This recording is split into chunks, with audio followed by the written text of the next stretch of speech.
मनसे नेते संदीप देशपांडे बोलतायत, थेट जाऊया. नीती बघू नये असं मला प्रामाणिकपणे वाटतं.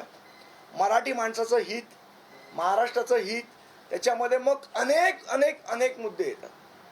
परप्रांतीयांचे येणारे लोंढे, इथे मराठी भाषा आम्ही शिकणार नाही असे अरेरावी करणारे लोक, महाराष्ट्रातले काही उद्योग बाहेर जात आहेत त्याचा प्रश्न, मराठी माणसाचे अनेक प्रश्न आहेत.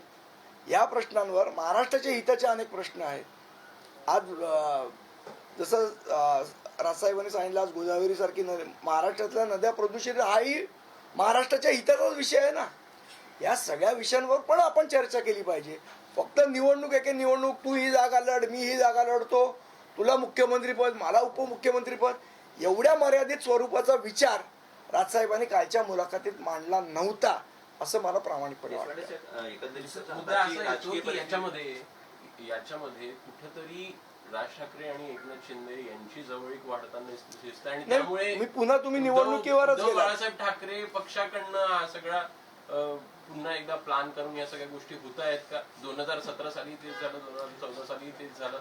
या अगोदर देखील वारंवार तुमच्याकडनं टाळी देण्याचा प्रयत्न झाला, त्याला प्रतिसाद कुठेतरी दिलेला नाही. आता प्रतिसाद हा निवडणुकीच्या अनुषंगानं देण्यात येतोय का असं वाटतं?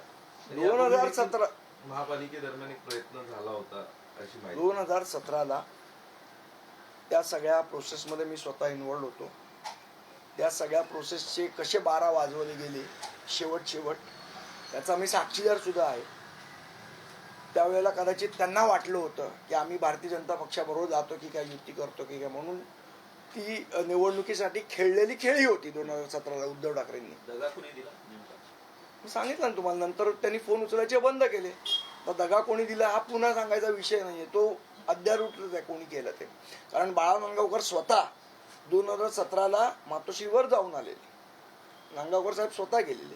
तरी म्हणजे नांदगावकर साहेब दादरवरनं मातोश्रीवर गेले, पण उद्धव साहेब पहिल्या मजल्यावरनं तळमजल्यावर आले नाही. हा विषय आहे त्याच्यामध्ये. त्यामुळे आता 2017चा विषय काय झाला तो तुम्हाला सगळ्यांना माहितीच आहे. 2014ला काय झालं हेही तुम्हाला मी काल सांगितलंय.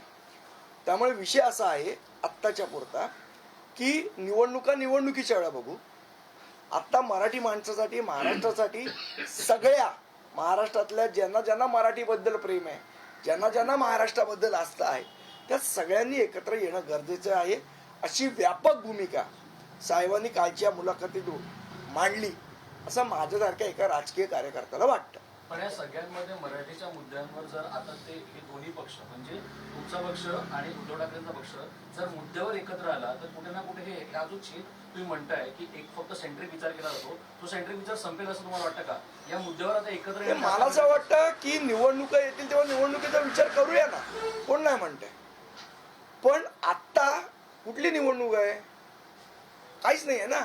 आत्ता विषय असा आहे हिंदी सक्तीचा विषय, परप्रांतीय लोंढांचा विषय.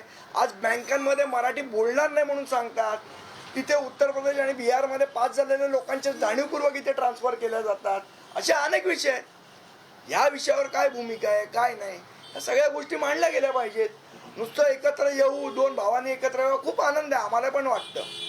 आयफोन 10 रुपयात मिळाला सगळ्यांनाच आनंद होतो, पण तो 10 रुपयात मिळत नाही हा प्रॉब्लेम आहे. तसं दोन भावांनी एकत्र यावं सगळ्यांची भावना आहे, पण ते कसं, ते आज तुम्ही जर एका मराठीच्या मुद्द्यावरच साथ देणार नसाल, पुढच्या गोष्टी होतील का? सर, हिंदी विषयासंदर्भात मनसेकडनं केंद्रीय मंत्री पियुष गोयल यांना पत्र देण्यात आलं, नेमकं काय? मला असं वाटतं काल आमचे नयन कदम आणि कुणाल माईनकर आमचे उपशहर अध्यक्ष गेले होते.